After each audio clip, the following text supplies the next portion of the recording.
ভগবান শ্রীকৃষ্ণচন্দ্র বললেন, হে উদ্ধব, আমার তো 8 প্রকার বিগ্রহ আছে, অতএব আমার 8 প্রকার বিগ্রহের মধ্যে যে কোনো এক প্রকার বিগ্রহ যারা সেবা করবেন, পূজা করবেন, তারাই আমার ধামে আসতে পারবেন। তাবৎ পরে চেদুষ্টং ভক্তং সদ্যবানাশ্চ সূয়ায় যাবতং ব্রহ্ম বিজানীয়ম আত্মনম গুরু মাদ্রিত। আমার সেবা কিভাবে করবে, আমার পূজা কিভাবে করবে, আমাকে কিভাবে স্নান করাবে, আমাকে কিভাবে ভোগ লাগাবে, এই সমস্ত জিনিস আপনি গুরুমা দৃশ্য গুরুর নিকট থেকে জানতে পারবে। তাবৎ পরিচর্যায়াম ভক্ত শ্রদ্ধায়াম বান্ত শ্রেয়ঃ।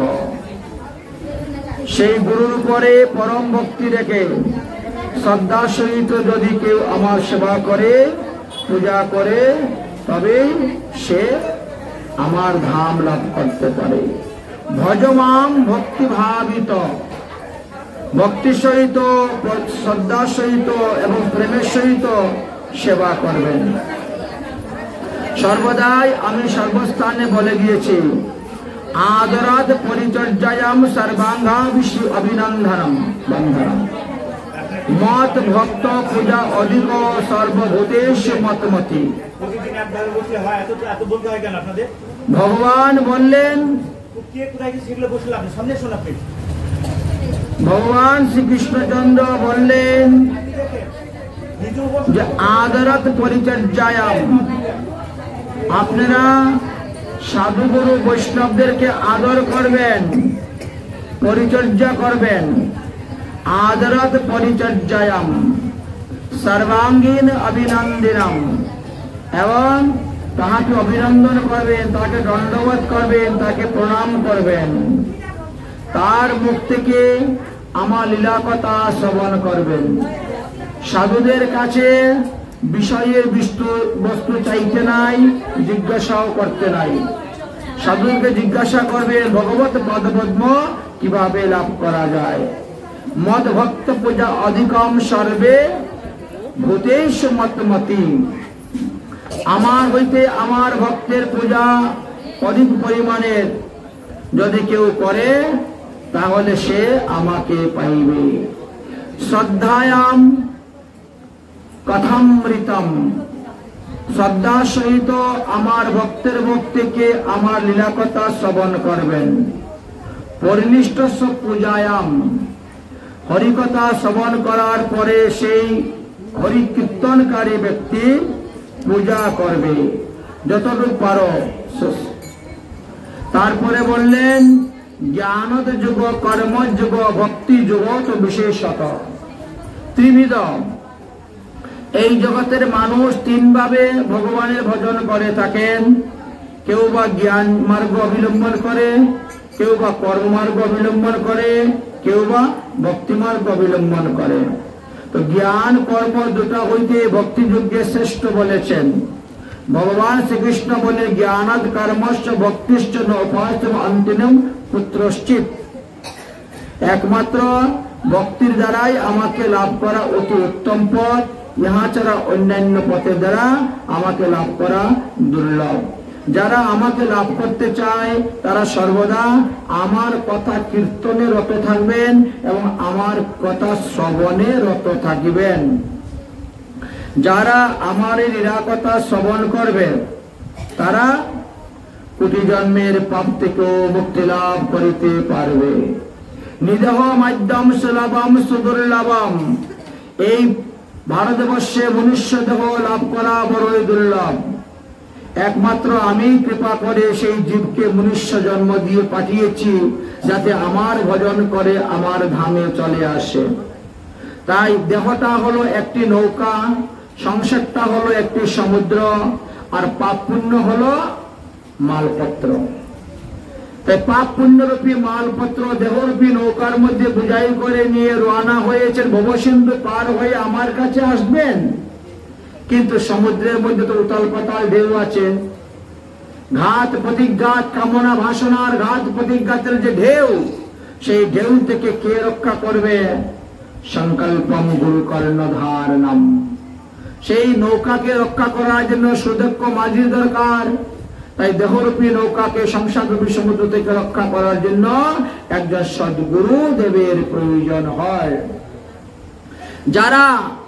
যাদের দেহরূপী নৌকার মধ্যে সদ্গুরুরূপী কর্ণধরকে বসিয়ে দিয়েছেন, মাঝিকে বসিয়ে দিয়েছেন, তাদের নৌকা ভববিন্দুর পরপারে যাইবে, কিন্তু গুরুদেবকে কষ্ট করতে হবে না।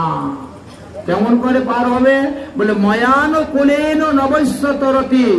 ভগবান বললেন আমি অনুকূল বাতাস দিব, আর এই বাতাসেই সে ভবনদীর পরপারে চলে যাবে। পুমাং স্তরতাস্তম ভবদেশন্ত আত্মা। অতএব ভবনদী পার হওয়ার যাদের ইচ্ছা আছে, তারা সম্প্রদায়ের অন্তর্ভুক্ত সদ্গুরুদেবের চরণাশ্রয় করে ভজন শুরু করে দাও। ভবার নবে আকুল পরাণ, ভবার নবে আকুল পরাণ, ভবার নবে আকুল পরাণ। কিসে কুল পাবো তাহার না জানে সম্মান। কিসে কুল পাবো তাহার না জানে সম্মান। ভবার নবে আকুল পরাণ, ভবার নবে আকুল পরাণ। মায়াছে পরম দোল, নাহি জ্ঞান বোল। যজ্ঞ তপ ধর্ম মায়াছে সম্বল। গুরুমোহন আর নিতান্ত দুর্বল আমি, নাদন সাতার। এই বিপদে কে আমারে করিবে উদ্ধার। ভবার নবে আকুল পরাণ, ভবার নবে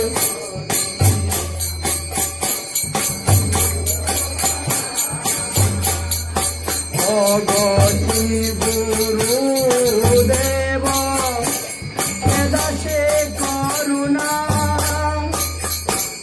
করয়া যিনি জগুনে বুঝাও যন্ত্রণা। তোমার চরণ ধরি করিয়া আশ্রয়। ভবার নবে প্রাণ হইব করেছি নিশ্চয়।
সাগরের মধ্যে পড়ে যারা পার হওয়ার কোন উপায় পাচ্ছেন না, ভগবান তাদের উপায় দিলেন। সম্প্রদায়ের অন্তর্ভুক্ত সদ্গুরুদেবের চরণাশ্রয়। আর তোমরা হরিভজন করো, আমার ভজন করো, তবে তোমরা আমাকে লাভ করিতে পারিবে। তাই ভগবানকে লাভ করার উপায় হলো তিনার ভজন করতে হবে, আর ভজন করে তিনাকে লাভ করা যায়। সাধ্য বস্তুকে পেতে গেলে আমাদেরকে সাধন করতে হবে। সাধন ছাড়া সাধ্য বস্তু কখনো লাভ করা যায় না। সর্বং মদ ভক্তি যুগেন মত ভক্তম লভতে অঞ্জসা। সব ভক্তরা এই ভক্তি যুগকে আশ্রয় করে আমাকে লাভ করতে পেরেছেন। আমাকে লাভ করার একমাত্র উপায় হলো ভক্তি যুগ। ভক্তি যুগের দ্বারাই তারা আমাকে লাভ করিতে পারেন। অতঃপর দোষ এবং গুণের সম্পর্কে আলোচনা করলেন। সব জিনিস সবার জন্য গুণযুক্ত নয়, এবং সব জিনিস সবার জন্য দোষযুক্তও নয়। দোষ এবং গুণের কিছু দ্রব্যের উপর নির্ভর করে থাকে। ব্যক্তি বিশেষ এবং বস্তু বিশেষ হয়ে থাকে। মনে করেন কোন স্থান যদি অশুদ্ধ হয়, অশুদ্ধ স্থানকে শুদ্ধ করার জন্য প্রথমে বলছেন কৃষ্ণ সার, অর্থাৎ মৃগ। হরিণ এনে বিচরণ করলে সেই জায়গা শুদ্ধ হয়ে যাবে। যদি হরিণ আপনি না পান তো জায়গা শুদ্ধ করবেন কিভাবে? বলে তাহলে আপনি সোনার লাঙ্গল দিয়ে চাষ করুন, শুদ্ধ হয়ে যাবে। সোনার লাঙ্গল আপনি না পান তাহলে কি করবেন? বলে তাহলে কোনো ভক্তকে এনে এখানে কিছুদিন বাস করতে দেন। যদি কোনো ভক্ত বা বৈষ্ণব এখানে বাস করে সেটা শুদ্ধ হয়ে যাবে। যদি ভক্ত বৈষ্ণব না পান তাহলে কি করবেন? বলে তাহলে কতগুলো গরু নিয়ে এখানে রাখবেন কিছুদিন। হ্যাঁ, আমার দিকে ঘোরান, আটটু আমার দিকে। না, এইবার ঠিক আছে। তো এইভাবে দিয়েছে। পাত্র শুদ্ধের কথা বললেন। মনে করেন আপনার এই পাত্রটা অশুদ্ধ হয়ে গেছে, তো এটা কিসের পাত্র? এটা কাঁসার পাত্র। কাঁসার পাত্র যদি কারো অশুদ্ধ হয়ে যায়, তাকে ছাই, অলম আর ভস্ম, এই তিনটা দিয়ে 21 বার মাজবেন, 21 বার জলে ধুইবেন, শুদ্ধ হয়ে গেল। যদি পাথরের পাত্র কারো অশুদ্ধ হয়ে যায়, তাহলে তাকে 21 দিন মাটির নিচে ডুবিয়ে পুঁতে রাখতে হবে। সেখান থেকে বার করার পর করালি বালু দিয়ে ভালো করে ঘষবেন, তারপরে নতুন করে আবার খোদাই করে নেবেন, শুদ্ধ হয়ে গেল। বুঝেছেন? যদি লোহার পাত্র কারো অশুদ্ধ হয়ে যায়, তাহলে লোহার পাত্রের মধ্যে ঘি মাখাইয়া আগুন লাগিয়ে দেন। আগুনে পুরো লাল টকটকে হয়ে গেল, শেষ, অশুদ্ধ হয়ে গেল। তো এইভাবে শুদ্ধ অশুদ্ধ নিরূপণ করে গেছেন একাদশ স্কন্ধের 21 অধ্যায়ে। স্টিলের কোনো কিছু বলেন নাই। স্টিল যদি একবার অশুদ্ধ হয় আর ওটা শুদ্ধ হবে না। প্লাস্টিক যদি একবার অশুদ্ধ হয় ওটা আর শুদ্ধ হবে না। চীনামাটি যদি একবার অশুদ্ধ হয় আর শুদ্ধ হবে না। মাটিও, মাটির পাত্র, চীনামাটির পাত্র, প্লাস্টিকের পাত্র, এইগুলা ভগবানকে একবারই মাত্র নিবেদন করা যায়, আর দ্বিতীয়বার দেওয়া যাবে না। ওয়ান টাইম ব্যবহার করো, ফেলে দাও। বলেছে এই জন্য ঠাকুর ঘরে চীনামাটির বাসন বা প্লাস্টিকের বাসন এগুলা ব্যবহার করা যাবে না, বারবার করা যায় না, একবার করে ফেলে দেওয়া। তো আমাদের যে বেসিন গুলো সব চীনামাটির, তাই না? এখনকার সবার তো প্রত্যেকের ঘরে ঘরেই বেসিন আছে। এই জন্য বাসন ধোয়ার সময় বেসিনে যাতে স্পর্শ না হয়, যেটার মধ্যে থুতু ফেলা হয়, দাঁত ব্রাশ করা হয়, খাওয়ার পরে মুখ ধোয়া হয়, ওটা কিন্তু অশুদ্ধ। ও যতই আপনি সাবান দিয়ে সার্ফ দিয়ে মাজা ঘষা করেন না কেন, মাটির তো, চীনা মাটি তো অশুদ্ধ। অর্থাৎ ভগবত সেবার কিছু করতে গেলে শূন্য করতে হবে, যাতে ওই পাত্রের মধ্যে স্পর্শ না হয়। আরেকটা কথা বললেন, রজস্বলা রমণী যে পাত্রের মধ্যে ভোজন করবেন সেই পাত্র কখনো ঠাকুর সেবায় ব্যবহার হইবে না। এটা অশুদ্ধ, এটা শুদ্ধ হবে না। এই জন্য রজস্বলা অবস্থায় খেতে তো হবেই, যে পাত্রে খাইবেন সেটা আলাদা তুলে রেখে দিবেন, ওই পাত্রে সবসময় খাবেন, যে কোনো পাত্রে খেতে যাবেন না। অনেকে কি করে, এই পাত্রে খাওয়া দাওয়া করে, আবার রান্নার সময় এই পাত্র দিয়ে হাঁড়ি কড়াই ঢেকে। হ্যাঁ, মনে করো কড়াইয়ের মধ্যে সবজি বসিয়েছে, তো থাকলে একটা দিয়ে ঢাকতে হবে, তো ওইটা দিয়ে সবজি, ঠাকুরের রান্নার সবজি ঢেকে দিল, হবে না। বড় কিছু বলছেন এখানে, পাত্র পাত্র শুদ্ধের কথা বলেছেন, এমনকি মানুষের কথাও বলছেন। মানুষ যদি কোনো গরিষ্ঠ দ্রব্য খায়, বমি করলে পরিশুদ্ধ, তার পাশ্চিত্র করলে শুদ্ধ। এইভাবে পবিত্র অপবিত্রের কথা আলোচনা করে গিয়েছেন। তারপরে বললেন, আচ্ছা দেহ শুদ্ধি, বাসন শুদ্ধি, সব শুদ্ধি তো হলো, চিত্ত শুদ্ধি করবেন কি দিয়ে? চিত্ত শুদ্ধি তো সাবান দিয়ে সার্ফ দিয়ে ধুয়ে শুদ্ধ করা যাবে না। চিত্ত শুদ্ধি করার জন্য হরিনাম, চেত দর্পণ মার্জনম। চিত্তরূপী দর্পণকে মার্জন করতে গেলে বেশি পরিমাণে হরিনাম করুন। হরিনামের দ্বারা মন শুদ্ধ হইবে, আর জলে স্নান করলে দেহ শুদ্ধ হইবে, আর দান করলে পরে ধন শুদ্ধ হইবে। এক একটা বস্ত্র শুদ্ধ করার এক একটা প্রক্রিয়া আছে। এই যে নবগ্রহের 9 রকম পাথর, এইগুলাকে শুদ্ধ করা, শোধন করা 9 রকম প্রক্রিয়া। সব ধাতু, সব পাথর একই প্রক্রিয়া শোধন হয় না। শোধন করে পরে যদি আপনি হাতে দেন তবে ওটা কাজ করবে, না হলে কাজ করে না। তাই বললেন 6টি বস্তু শুদ্ধ রেখে কর্ম করলে আমাদের কর্মের দ্বারা আমরা যে ফল পাব তাতে লাভ হবে। 6টি বস্তুর মধ্যে কি? প্রথম বলে মন্ত্রস্য, মন্ত্র শুদ্ধ উচ্চারণ করা চাই, মন্ত্র শুদ্ধ ভাবে জপ করা চাই। তাই দীক্ষা গ্রহণের পরে গুরুদেবের কাছ থেকে মন্ত্রের উচ্চারণটা ভালো করে শুনে নিবেন, বুঝলেন?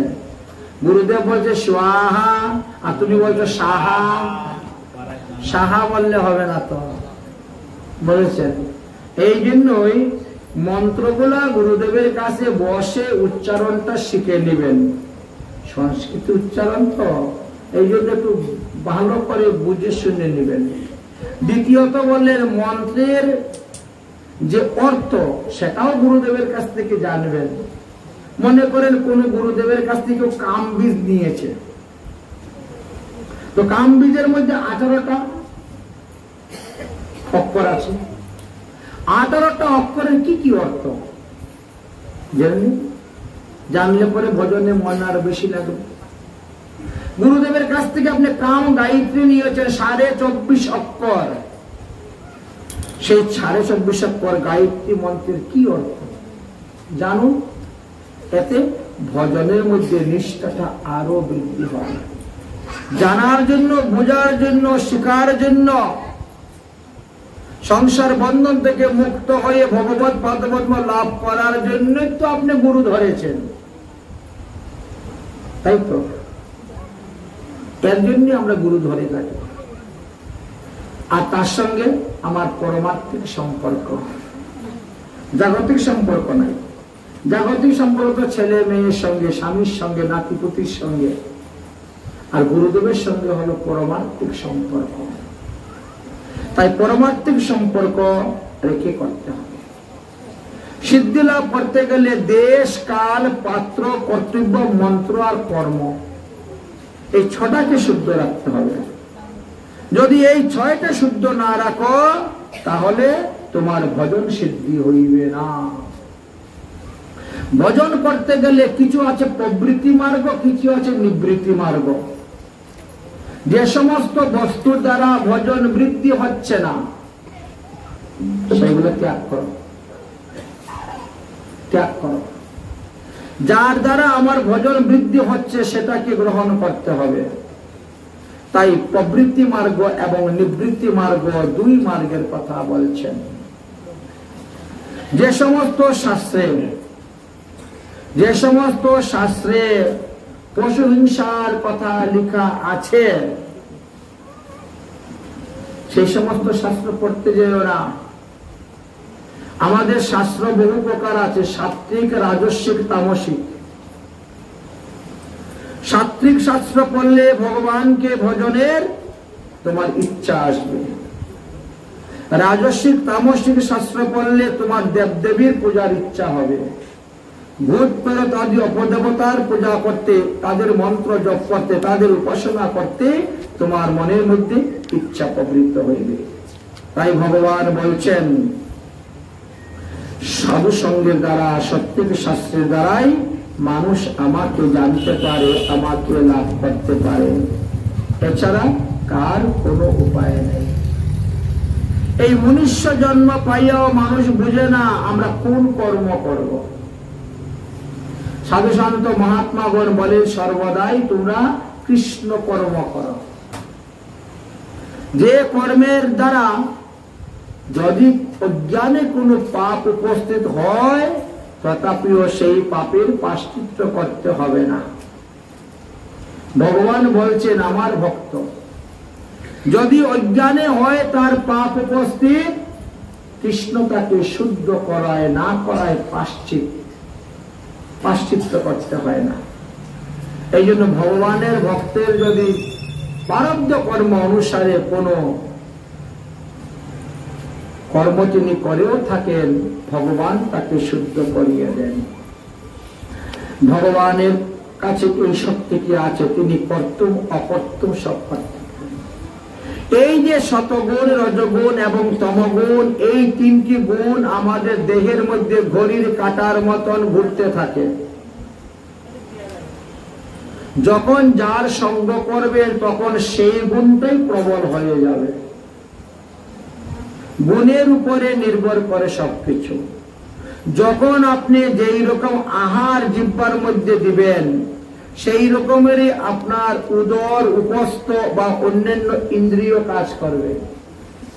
প্রত্যেকটি আহারের মধ্যেই একটি গুণ আছে। তাই আহারের জন্য বললেন যে আহার আমাদের তিন প্রকার, সাত্ত্বিক আহার, রাজস্বিক আহার এবং তামসিক আহার। যে যেই রকমের আহার গ্রহণ করবেন তিনার দেহের মধ্যে সেই রকমেরই বৃদ্ধি হইবে। এই জন্য শাস্ত্রে আমাদেরকে নিষেধ করে গেছেন কোন কোন দিন কি কি খেতে নাই, কোন কোন দিন কি কি খেলে আমাদের ক্ষতি হবে, আবার কোন কোন দিন কি কি দ্রব্য খেলে আমাদের লাভ হবে। তো শাস্ত্র বিরুদ্ধ যদি কেউ চলে তাহলে তো তার কোনো কল্যাণ হবে না। শাস্ত্রে যা বলে গেছেন তাহা আপনি মেনে চলেন। যদি কেউ আপনার সঙ্গে তর্ক করতে আসে, আপনি শাস্ত্রের সিদ্ধান্ত দিয়ে তার তর্ককে খণ্ডন করতে পারবেন, কিন্তু তর্কের দ্বারা কখনো শাস্ত্রকে খণ্ডন করা যায় না, যাবেও না। বুঝেছেন? এই জন্য আমরাই আমাদের আপদ বিপদ, অশান্তি, অশুভ ডেকে আনি ওই নানা প্রকার উল্টা পাল্টা খাওয়া দাওয়া করে। শাস্ত্রে বলছে দেখো প্রতিপদ দিবসে তোমরা কুমড়া খেও না। আর আমরা যদি না মেনে আমরা কুমড়া ভক্ষণ করি তাহলে তার ফল ভোগ করতে হবে, আমাদের অর্থহানি হবে। অর্থহানি, আপনি যতই রোজগার করেন না কেন, মাসে দেখো 15,000 টাকা 20,000 টাকা কামাই করছেন, 30,000 টাকা কামাই করছেন, কিন্তু মাস পুরালে দেখি কিছুই নেই, অর্থহানি হয়ে গেল। কোন দিকে যে অর্থ বেরিয়ে যাচ্ছে আপনি নিজেও বুঝতে পারবেন না। এই জন্য বলছেন কখনো প্রতিপদে কুমড়া ভক্ষণ করবেন না। দ্বিতীয়াতে বরবটি খেলে হরিস্মরণ হয় না, হরির ভজনে রুচি আসে না। হরিকথা শ্রবণে রুচি আসে না, তাহলে খাদ্যের গুণ। আমি দ্বিতীয়াতে কেন খাবো বরবটি? খাবো না। তৃতীয়াতে পটল খেলে শত্রু বৃদ্ধি হয়, তো আমি তো নিজেই আমার শত্রু বৃদ্ধি করতেছি। আমি তৃতীয়াতে পটল খেতে যাবোই বা কেন? এক মাসের 15 দিনের মধ্যে বাকি 12 দিন পটল খাবো, কিন্তু তৃতীয়াতে খেতে যাব না। কিন্তু সেই দিন যদি আপনি, মানুষ তো আর যেটা নিষেধ করবে সেটা আর বেশি করে উল্টা হয়ে যায়। তো তৃতীয়াতে যদি আপনি গ্রহণ করেন পটল, তো আপনার শত্রু বৃদ্ধি হবেই। চতুর্থীতে মূলা ভক্ষণ করলে বলছেন ধন হানি হয়, অর্থনাশ হয়। তাহলে আপনি কেনই বা চতুর্থীতে মূলা খেতে যাবেন? অন্য সময় গ্রহণ করুন, ওই একটা দিনের জন্য বাদ দিয়ে দেন। পঞ্চমীতে বেল খেলে কলঙ্ক হয়, আপনি দোষ না করলেও আপনার উপরে দোষ এসে যাবে। আপনি কিচ্ছু করেন নাই, কিন্তু তথাপিও আপনার ভগবানের উপরে যেখানে দোষ এসে গেল, কালকে বললাম সামন্ত মঞ্চ মণিকে চুরি করার বদনাম পড়ে গেল। পঞ্চমীতে বেল যে খেবে তারই কলঙ্ক হবে। ষষ্ঠীতে নিম পাতা খেলে পরজন্মে পক্ষীজনী হতে হয়। এই জন্য ষষ্ঠী দিবসে নিম পাতা খাবেন না, নিম বেগুন খাবেন না, নিম আলু খেতে যাবেন না। একদিন বা নাই বা খেলাম, কি হলো? সপ্তমীতে তাল খেলে শরীর নাশ হয়। যাদের মোটা শরীর আছে এরা সপ্তমীতে তাল খাইবেন, শরীর আস্তে আস্তে পাতলা হয়ে যাবে। এমন না সভা হইবে সেগুলো ডাক্তারের দৌড়াদৌড়ি করতে হবে। শরীর নাশ, শরীর নাশ মানে বিনাশ। সপ্তমী দিন। অষ্টমী দিন নারকেল খেলে মূর্খতা প্রাপ্ত হয়, মনে থাকে না। তারপরে উল্টো পুল্টো কাজ, অজ্ঞানতা, মূর্খতা দেহের মধ্যে বৃদ্ধি পায়, মূর্খের মতো কাজ করে। নবমীতে যদি কেউ লাউ ভক্ষণ করে, তাহলে গোমাংস ভক্ষণ করলে যে পাপ সেই পাপ হয়। কারণ ওটা হলো লাউয়ের জন্ম তিথি। লাউয়ের জন্মই হয়েছিল গরুর পেট হইতে। ওই সময় একটা বিশেষ কাহিনী আছে এই বিষয়ে নিয়ে, বুঝেছেন? তেতা যুগে তো খুব যজ্ঞ ছিল, লোকে তো খুব যজ্ঞ করত তেতা যুগে। তো তেতা যুগের মানুষ যখন যজ্ঞ করছিল, খুব যাগযজ্ঞ হচ্ছিল। তেতা যুগে কিন্তু এক পাত কলি ঢুকে গেছে, অধর্ম। 3 পাত ধর্ম, 1 পাত অধর্ম ছিল। অধর্ম মানে কলি। তেতা যুগের যখন শেষ ভাগ আসলো, রামচন্দ্র নিত্যধামে চলে গেলেন, তেতা যুগের শেষ ভাগ আসলো। কলি চিন্তা করছে, আমি যখন 1 ভাগ আমার আছে, তো আমি আমার কাজ শুরু করি। কলি গাছের মধ্যে উঠে বসে আছে, ঋষিরা দেখতে পান নাই, তারা যজ্ঞ করতেছেন। যজ্ঞের মধ্যে ওখান থেকে অমধ্য ফেলে দিয়ে যজ্ঞ নষ্ট করে দিয়েছে। তো মুনি ঋষিরা যজ্ঞ করতেন, কি করতেন? একটা বৃদ্ধ গরু যজ্ঞের মধ্যে ফেলে দিতেন আর মন্ত্র বলতেন, সেখান থেকে একটা যন্ত্র তরতাজা গরু হয়ে, নবযৌবন প্রাপ্ত হয়ে গরুটা বেরিয়ে আসতো। নবযৌবন প্রাপ্ত হয়ে ওই গরুটা ওখান থেকে বেরিয়ে আসতো। তারা জীবহিংসা করতেন না, যজ্ঞের দ্বারা তাকে নতুন জীবন দান দিতেন। এবার ওই যজ্ঞের কুণ্ডই তো অশুদ্ধ করে দিয়েছে কলি, যার কারণে এই গরুটাকে যখন ফেললেন, তখন আর গরুকে জীবিত করতে পারলেন না। সেটা পূর্ণাঙ্গ রূপে সুন্দর দেহ নিয়ে বেরিয়ে আসতে পারল না। যজ্ঞের মন্ত্র বলছেন, কি ব্যাপার, ও বেরিয়ে আসছে না কেন, বেরিয়ে আসছে না কেন? বলে তাহলে দেখো কি, দেখলেন যে মরে গিয়েছে। উঠা উঠা উঠা, গোহত্যা হয়ে গেছে। গোহত্যা মহাপাপ, অতএব বিশাল পাপ হয়ে গেছে আমাদের। আজ থেকে আর যজ্ঞ করা না, বন্ধ। যজ্ঞ করা তেতা যুগে শেষ, আর যজ্ঞ করা যাবে না। যাকে প্রাণদান দিতে না পারবো তার প্রাণ নেওয়াটা অপরাধ, পাপ। কি করবেন?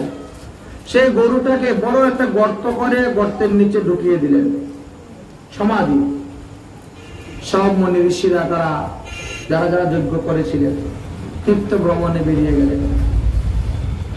তীর্থ ভ্রমণে চলে যাওয়ার পর সেই কলি নামল, অধর্মের বন্ধু। ওই মৃত গরুটাকে গর্ত থেকে তুলল, বের করে তুলে এক একটা অঙ্গকে কেটে কেটে এক এক জায়গায় লাগিয়ে দিয়েছে, রোপণ করে দিয়েছে। কিছুদিন পরে দেখা গেল সেখান থেকে এক ধরনের বৃক্ষ, গাছ উঠে গেছে এবং তার মধ্যে ফল ধরা শুরু হয়েছে।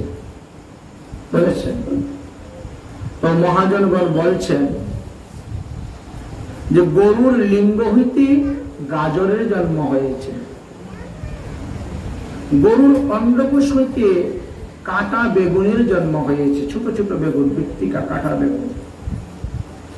গরুর শিং হইতে চিচিঙ্গা জন্ম নিয়েছে, কুশি, কৈঠা বলে যেমন। গরুর রক্ত হইতে মসুরি ডাইলের জন্ম হয়েছে।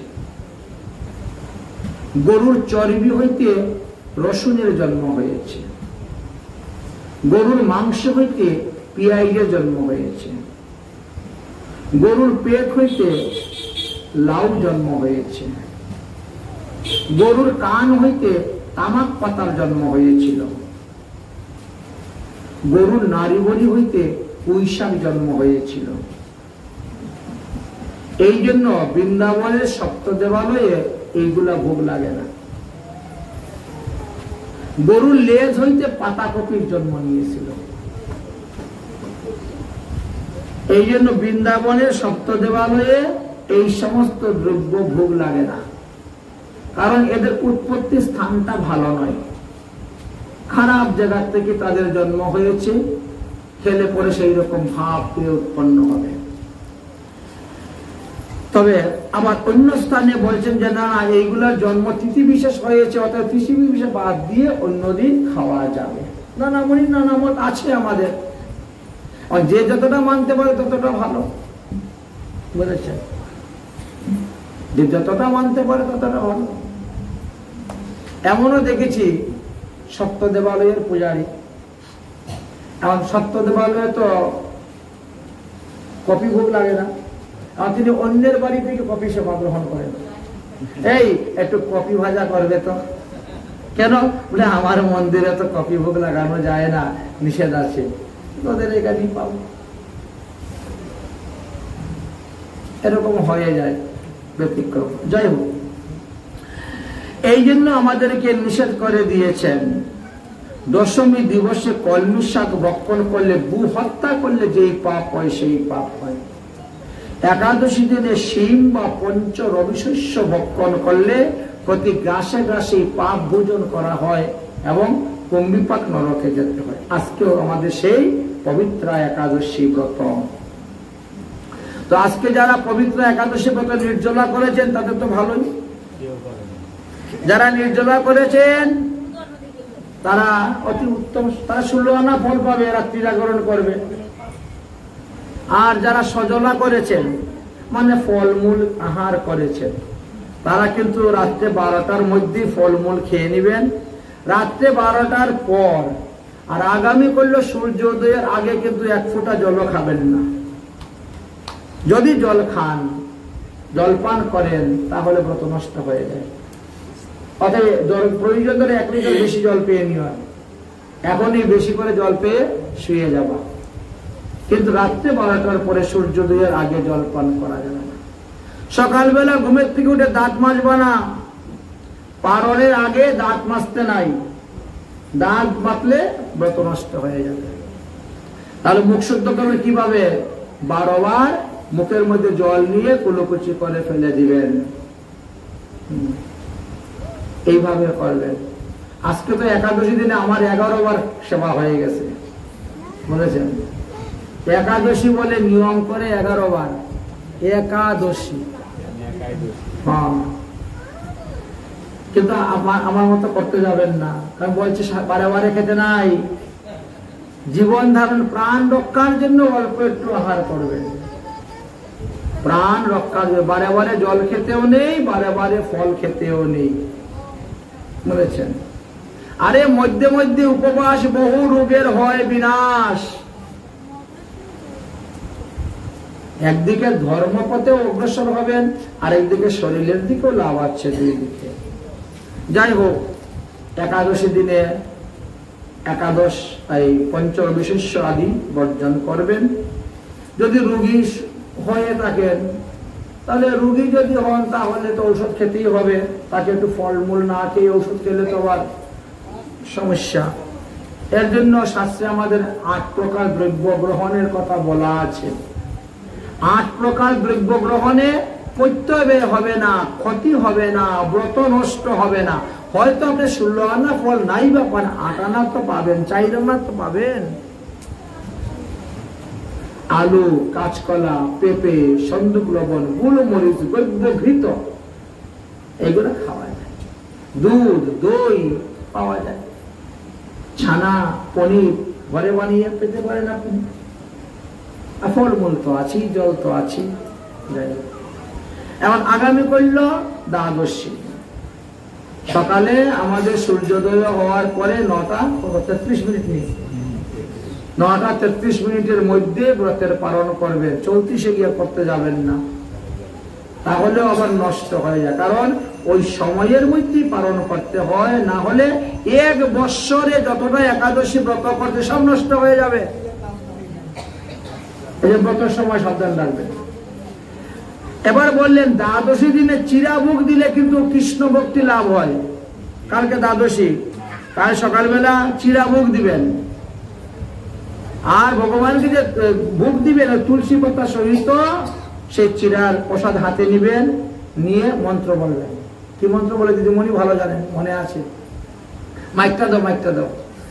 অজ্ঞানম তিমিরান্ধস্য ব্রতে অনেন পেশব প্রসিদ সন্মুখনাত্ম শুদ্ধম ভক্তি প্রদীয়তাম তব প্রসাদ শিকারাত কৃত্যম যত পারণং ময়া ব্রতে অনেন সন্তুষ্ট স্বস্তি ভক্তি পয়শ্চ দেবে।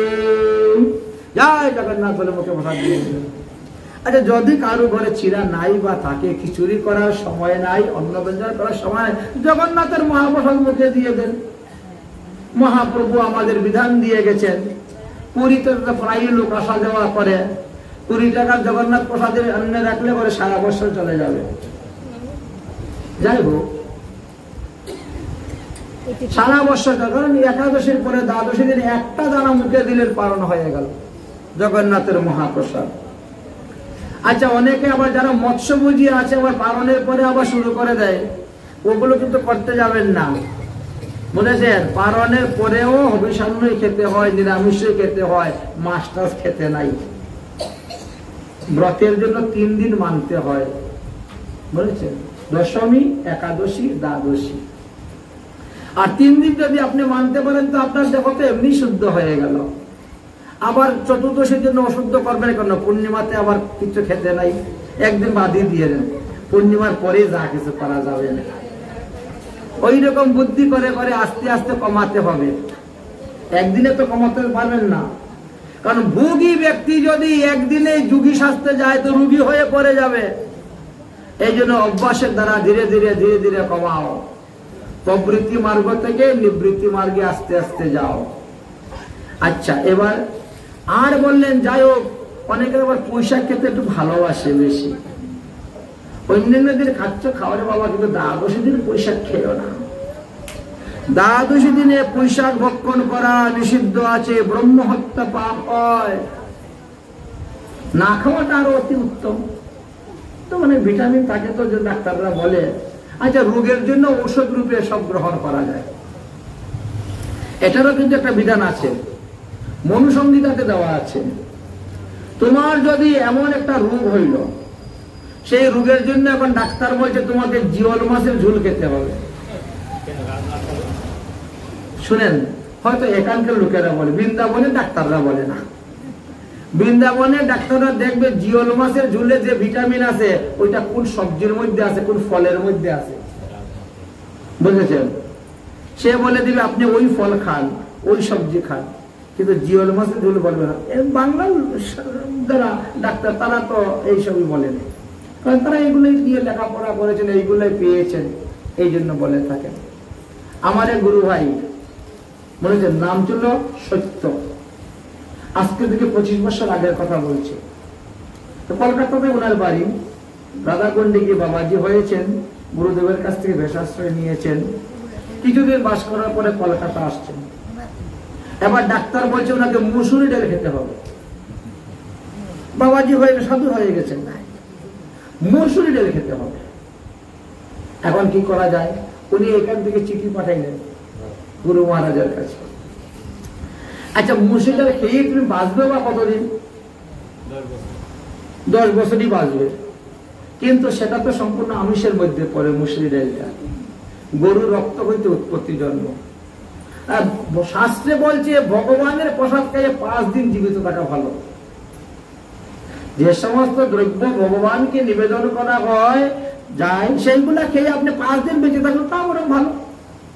10 বছর বেঁচে থেকে কি লাভ হবে? কিছুই হবে না।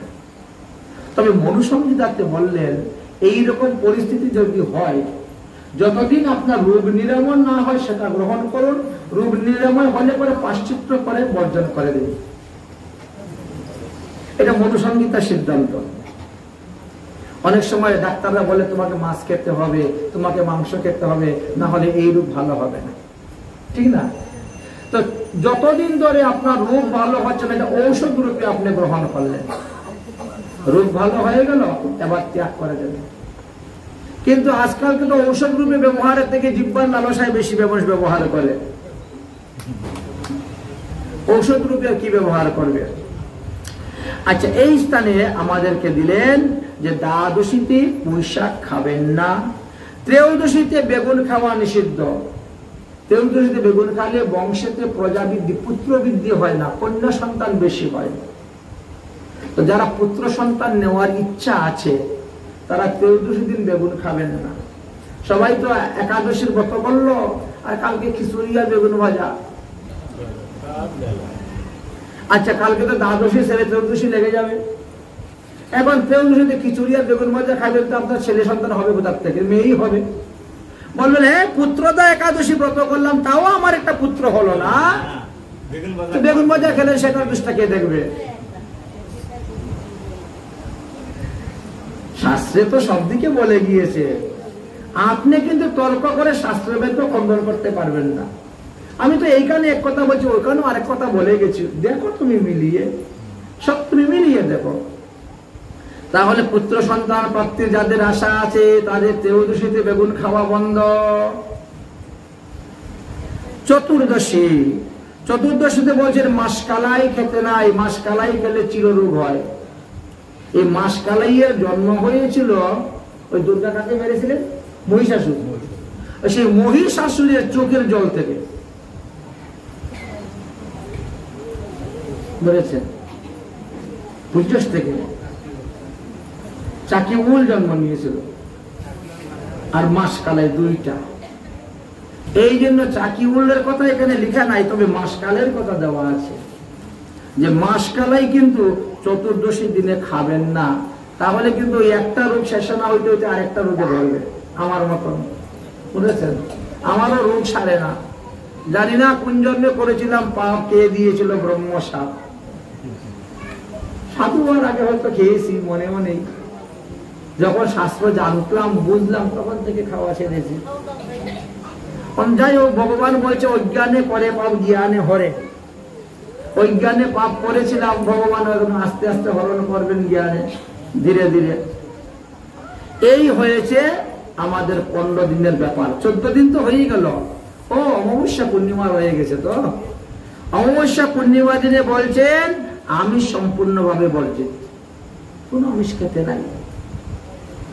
এইভাবে দেখেন তো, তাহলে দেখেন তো, রবিবারে নিরামিষ আমিষ খেতে নাই, সংক্রান্তি দিন আমিষ খেতে নাই, অমাবস্যা আমিষ খেতে নাই, পূর্ণিমায় আমিষ খেতে নাই, দশমী, একাদশী, দ্বাদশী আমিষ খেতে নাই। তাহলে এখানেই তো হয়ে গেল মাসে 10 দিন। তো 10 দিন চলেই গেল, তার রইল কদিন?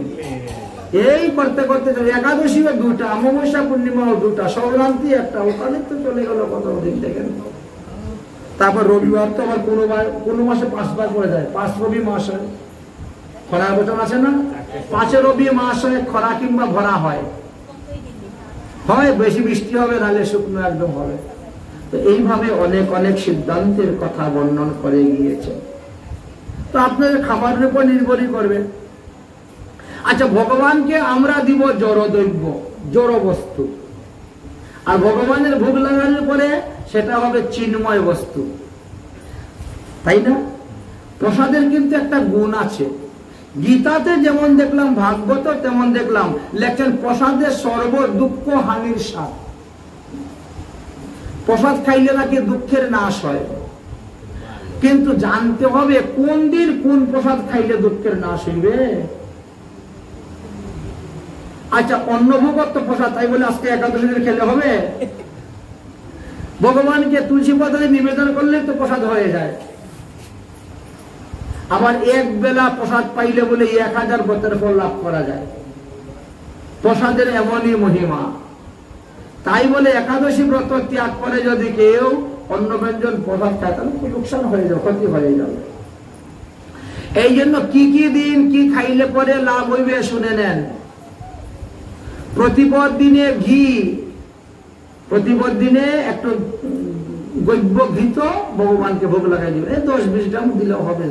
দাম বেশি তো, 1200 টাকা কেজি। তোমাদের এখানে তো দাম কম, 700 টাকা কেজি। যাই হোক, আপনি একটু ঘি ভগবানকে ভোগ দিবেন। এমনিও তো অন্যের উপরে একটু ভোগ দিতে হয়, কারণ অন্যটা তো রজগুণ, রাজস্বিক, তাকে সাত্বিক করার জন্য একটু ঘি দিতে হয়। হ্যাঁ, এবার যাদের ঘি কারো বারণ, কি করা যাবে? ঘিটা দিবে, অন্য দিক থেকে গ্রহণ করে নিবে। ঘি যেখানে দিয়েছে ওই প্রসাদ অন্য কাউকে দিয়ে দিবে, সবই তো প্রসাদ হয়ে গেছে। প্রতিপদ দিন যদি আপনি ঘৃত সেবা করেন, বেশি নাই, অল্প, ঔষধের মতন, তাহলে কিন্তু আপনার রোগগুলো আস্তে আস্তে মুক্ত হইবে। ওই যে আজে বাজে খাইয়া রোগ হয়েছে, এখন এই রোগ আস্তে আস্তে মুক্ত হইবে। দ্বিতীয়তে চিনি ভগবানকে ভোগ দিয়ে খাইবেন, আমার মতো নাদেশ নুদেশ হতে পারবেন, গুলগাল চেহারা, বুঝলেন? বলে দিলাম। কিন্তু যারা হালকা পাতলা আছেন, একটু মোটা সোটা হতে চান, ওই দ্বিতীয়তে চিনি ভোগ দিয়ে পাবেন। তৃতীয়তে দুগ্ধ ভোগ দিবেন। গরুর দুধ হলে ভালো, মহিষের দুধ কিন্তু নিষেধ আছে শাস্ত্রে। এমনকি পঞ্চনখধারী মানুষের দুধে বলতে ভগবানের ভোগ দেওয়া যায় না। পঞ্চনখধারী থেকে আরম্ভ করে কোনো প্রাণীর ভোগ দেওয়া যায় না। আচ্ছা, এবং মহিষের দুধও নিবেদন করা নিষিদ্ধ আছে, কিন্তু কিছু কিছু জায়গা আছে সেখানে মহিষের দুধ দিতে হয়। মধু অভাবে যেমন গুড় দিয়ে চালানো হয়, সেখানে গরুর দুধের অভাবে মহিষের দুধ চালান। অনেকে আবার ওই প্যাকেটের দুধও চালাতে হয় কোনো কোনো ক্ষেত্রে। যাই হোক, গরুর দুধের কিন্তু মূল্য আলাদা, দামটাই আলাদা। যদি আপনি গরুর দুধ তৃতীয়াতে ভগবানকে ভোগ দিয়ে পান, আপনার দুঃখ নাশ হয়ে যাবে, আস্তে আস্তে আস্তে আস্তে সব দুঃখ জ্বালে যাবে। চতুর্থীতে কি করবেন? চিনিকে পিষেন, চিনিকে পিষে আপনি পাউডার বানিয়ে নেন। বৃন্দাবনে পাওয়া যায়, এটাকে বুড়া বলে, বুড়া, চিনির বুড়া। হ্যাঁ, সেটা আপনি ভগবানকে ভোগ দেন, দিয়ে আপনি পাবেন, দেখবেন আপনার বিঘ্ন নাশ হয়ে যাবে।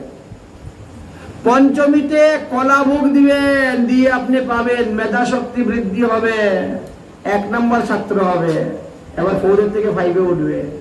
হ্যাঁ, পঞ্চমীতে কলা, যা একবার শুনবে তাই মুখস্থ, যা একবার পড়বে তাই এত মেধা শক্তি বৃদ্ধি হবে, ওই ব্রেন টনিক ব্রাহ্মী শাক থেকে আর বেশি কাজ করবে। সব জায়গায় পাওয়া যায় না তো ব্রাহ্মী শাক, আপনাদের থেকে পাওয়া যেতে পারে। এবার ঝামেলা, ঘিয়ের মধ্যে ভাজতে হয় তারপরে খেতে হয়, এত ঝামেলা করে কে? তার থেকে কলা একটা খেয়ে নিলাম ভগবানকে ভোগ দিয়ে। ভোগ দিয়ে কিন্তু খেতে হবে, ভোগ না দিয়ে খেলে কিন্তু ফল হবে না, প্রসাদের ফল। ষষ্ঠীতে মধু ভোগ দিবেন ভগবানকে, দিয়ে পাবেন, দেখবেন আপনি ভগবান পদপদ্ম লাভ করতে পারবেন। সপ্তমীতে আখের গুড় ভোগ দিবেন, দিয়ে প্রসাদ পাবেন, দেখবেন আপনার সুখ মানে দুঃখ না আসবে। এই জন্য আমি রুটি আর গুড় পাই, বুঝেছেন? আমার কোনো দুঃখ নাই, আনন্দই আনন্দ, বুঝেছেন? তাই বলছে সপ্তমীতে গুড়। অষ্টমীতে বলছেন খই। অষ্টমীতে যদি ভগবানকে খই দেওয়া হয়, কিতাব জ্বালা নাশ হয়। ছেলে মেয়ে তো জ্বালাচ্ছেই, তার মধ্যে কারো কারো শ্বশুর শাশুড়িও জ্বালায়। তবে রত্না বলছে আমার শাশুড়ি খুব ভালো ছিল, শ্বশুর খুব ভালো ছিলেন, আমারে খুব আদর করতেন, শ্বশুর শাশুড়ি আমারে জ্বালায় নেই, খুব আদর করেছে, বলেছে। সবার ভাগ্যে তো জুটে না, এ বহু জন্মের পুণ্য থাকলে এরকম শ্বশুর শাশুড়ি পাওয়া যায়, বলেছেন। তো কিতাব জ্বালা আদি দৈবিক, আদি ভৌতিক, আধ্যাত্মিক এই কিতাব জ্বালা নাশ হয় ভগবানকে খই ভোগ দিয়ে, খই প্রসাদ পেলে পরে। কোন দিন? অষ্টমী। চলে গেছে কিন্তু আবার সামনে আসবে, মাসে দুবার আসে। নবমীতে নারিকেল ভোগ দিবেন, ভোগ দিয়ে সেই ভোগ প্রসাদ পাবেন। নারিকেলের লাড্ডু বানিয়ে দেন, নারিকেল জুলাপ দিয়ে দেন, যেভাবে হোক দেহের মধ্যে সৎ সাহস উৎপন্ন হইবে। দশমীতে তিল ভোগ দিবেন, তিল ভোগ দিয়ে যদি প্রসাদ পান তাহলে আপনার যমলোক নিবারণ, তিল পরিমাণের পাপ দেহের মধ্যে থাকবে না, সব শেষ হয়ে যাবে। একাদশী দিবস, এই তো আজকের দিন চলে গেল। দই ভোগ, ভগবানকে দই ভোগ, ঘরের মধ্যে দই বসাইয়ে ভোগ দিবেন। একাদশী দিনে দই ভোগ দিলে কি হয়? সম্পত্তি লাভ হয়। কি বসাইছিস নাকি? দই ভোগ দিয়েছিস? করলেটা কি? একাদশী দিনে, দশমী দিনে দই ঘরের মধ্যে বসাবেন শুদ্ধভাবে, শুদ্ধভাবে বসাইয়ে একাদশী দিনে দই ভোগ দিবেন। আর সেই দই প্রসাদ আপনি পাবেন, দেখবেন আপনার সম্পত্তি বৃদ্ধি হইবে দিন দিন। আর দ্বাদশীতে তো চিরাভোগের কথা আগেই বলে দিয়েছি। চিরাভোগ দ্বাদশীতে দিলে কৃষ্ণ ভক্তি লাভ হয়, আগামী করলেও সেই সুযোগ আছে, বুঝেছেন? ত্রয়োদশীতে ছানা, পনির, পনিরের রসা করে ভগবানকে ভোগ দিবেন, দেখবেন আপনার ছেলে সন্তান হবে। আর বেগুন খাইলে হবে না, দেখেছেন? এক কোনটা খাইলে কি হবে? বেগুন খাইলে ছেলে হবে না, আর পনির খাইলে ছেলে হবে, দেখেছেন? বংশ বৃদ্ধি করতে চাও, বংশের সন্তান, পুত্র সন্তান বাড়াইতে চাও, তাহলে ত্রয়োদশী দিনে পনির ছানা বানিয়ে খাবেন। এই জন্য সাধুদের এত শিষ্য হয়, সাধুরা তো ছানা রসা খায় বেশি না? হ্যাঁ, প্রতিদিনই খায় ছানা রসা, এই জন্য তাদের ছেলে মেয়ের সংখ্যা বেশি। নাই নাই করে আমারই 1600 হয়ে গেছে ছেলে মেয়ে, কি আর বলবো। চতুর্দশী দিন ছাতুয়া ভোগ দিবেন, বিষ্ণুধাম প্রাপ্ত হবেন। আর অমাবস্যা পূর্ণিমায় মিষ্টান্ন রান্না করে ভোগ দিবেন। যদি আপনাদের পিতৃকুল, মাতৃকুল, শ্বশুরকুলের কেউ নরকে পড়ে থাকে, সে উদ্ধার হয়ে যাবে। হ্যাঁ, অমাবস্যা পূর্ণিমাতে ভগবানকে পায়াস রান্না করে ভোগ দিবেন। পরমান্ন ভোগের এমনই মহিমা। এবার বুঝতে পারলেন ভগবানের ভোগের কি মহিমা? সেইভাবে যদি ভোগ দিয়ে প্রসাদ পান তাহলেই মঙ্গল।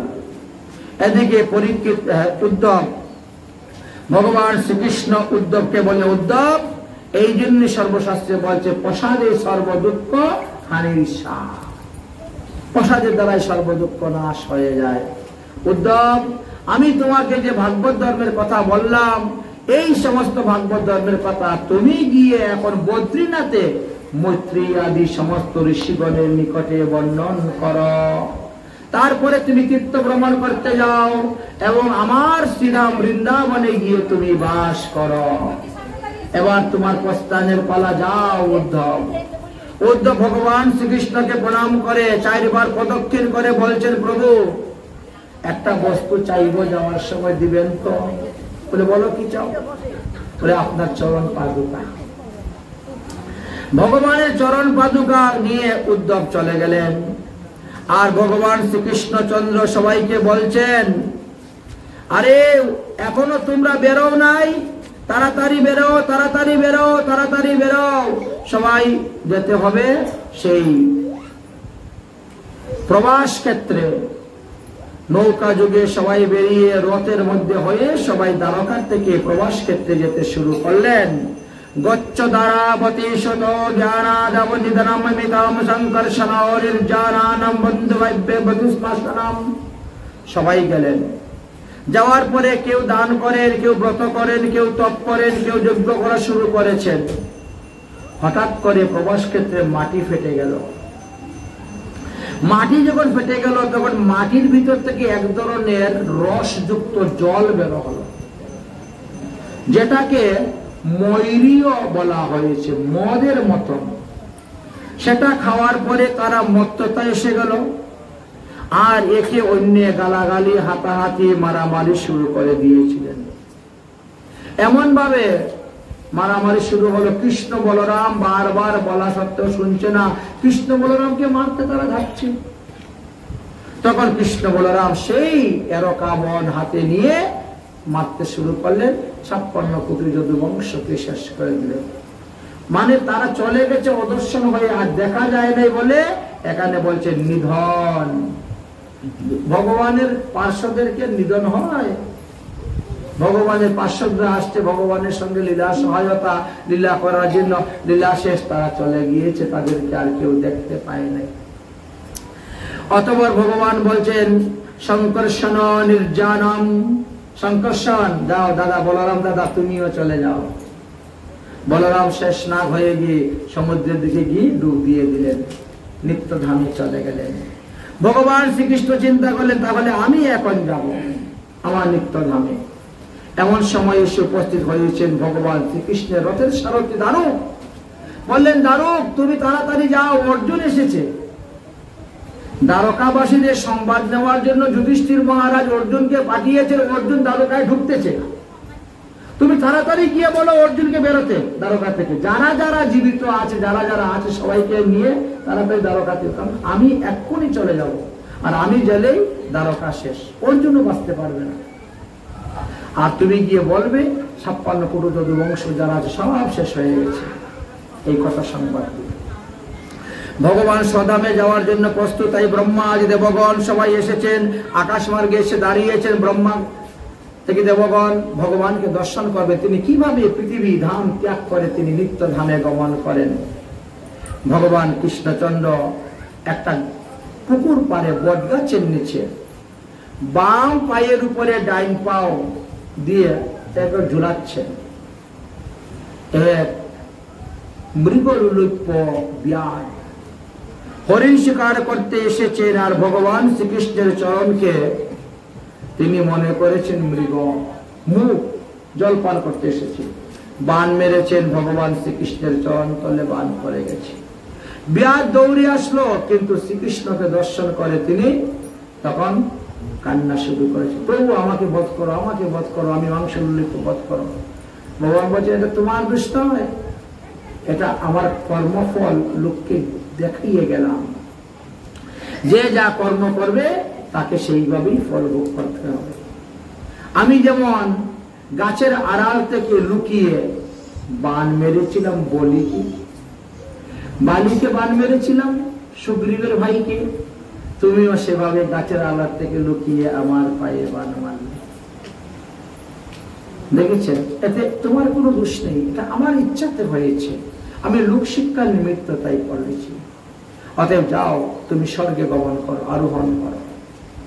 এদিকে অগ্নিদেব এসে উপস্থিত। অগ্নিদেব এসে বলছেন প্রভু আমি যে আপনাকে অস্ত্র দিয়েছিলাম অস্ত্রগুলো আমাকে দিয়ে দেন, আবার যখন আপনি পৃথিবীতে আসবেন লীলা করতে তখন আমি আপনাকে অস্ত্র দিব। সঙ্গে সঙ্গে ভগবানের সমস্ত আয়ুধ অন্তর্দান হয়ে গেল।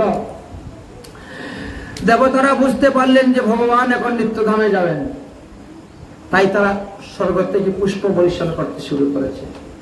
পুষ্প পড়তে পড়তে পড়তে পড়তে তার মধ্যে নেই ভগবান, একেবারে অদর্শন হয়ে গেলেন, মিলিয়ে গেলেন, দেখতে পেলেন না।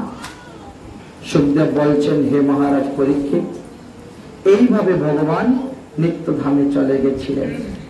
ভগবানের সমস্ত লীলা কথা আমি তোমাকে বলেছি, অতএব তুমি এই হরিকথা শ্রবণ করে তুমি অমর হয়ে গিয়েছ, আর তোমাকে মাতৃগর্ভে এসে জন্মগ্রহণ করতে হবে না, জন্ম মৃত্যু তোমার নিবারণ হয়ে গেছে। তুমি আর কি শুনতে চাও বলো? কারণ সময় এসে গেছে, 70 দিন পূর্ণ হয়ে গেছে, সন্ধ্যা সমাগম এসে যাচ্ছে, তাই তিনি ভাগবত কথা বিশ্রাম দিবেন। তখন পরীক্ষিত বললেন, আমার মৃত্যুর পরে আর কে কে পৃথিবীতে রাজা হবে, রাজত্ব করবে? এই কলিযুগের 5000 বৎসর পর্যন্ত কারা কারা রাজত্ব করবে সমস্ত বলে দিলেন। তার সুখদেব গোস্বামী ত্রিকালদর্শী, সুখদেব গোস্বামী অন্তর্যামী, ভবিষ্যৎবাণী বলে দিলেন। এখন অমুক রাজা আছে, তারপরে অমুকের নাম রাজা হবে, তারপরে অমুক রাজা হবে, তারপরে এই রাজা, এই সব বলে দিলেন একেবারে। তারপরে বললেন, পরীক্ষিত এবার তুমি মনে করো যে তোমার জন্ম হয়েই নাই, তুমি বিয়ে করোই নাই, তুমি কোনদিন রাজা ছিলে না, তোমার কোনো ছেলে মেয়ে কেউ নেই, এই জগতে তুমি মাত্র একা। আর এইভাবে হরি চিন্তা করো, হরি চিন্তা করতে করতে যদি মরতে পারো তবেই তো লাভ। তাই তুমি বসে যাও ধ্যান করতে, আমি এখন চলে যাচ্ছি।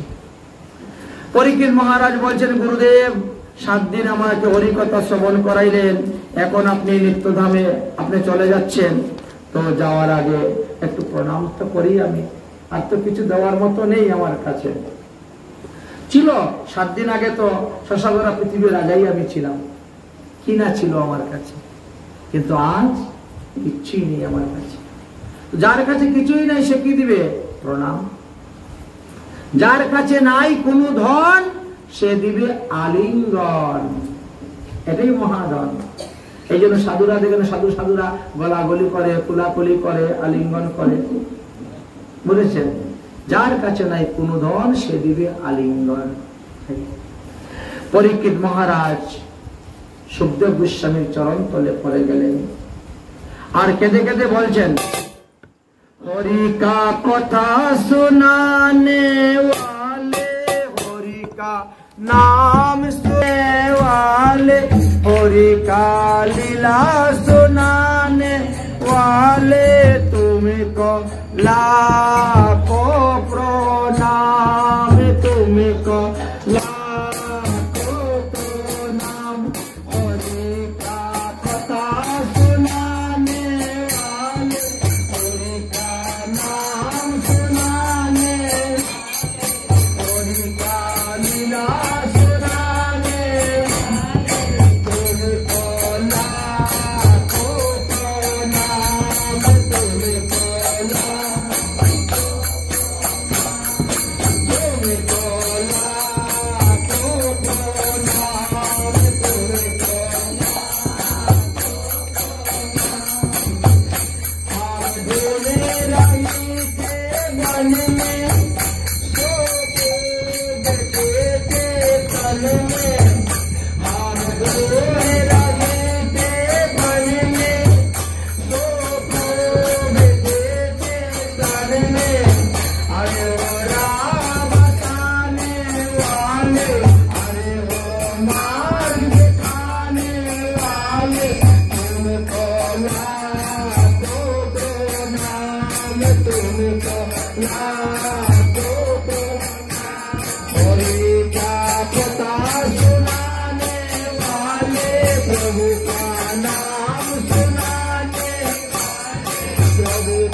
वाले, अमृत पिलाने वाले,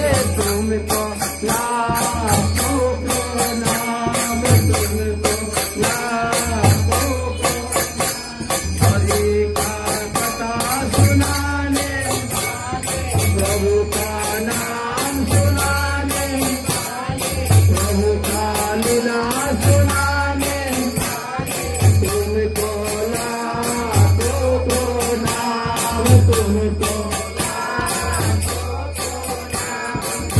हाल बाटे तेरा क्या पावे, बस किसी जुटा के आगे, हाल बात तेरा क्या पावे, बस किसी जुटा के आगे। अरे वो प्रेम लुटाने वाले, अरे ओ सदा पिलाने वाले, तुमको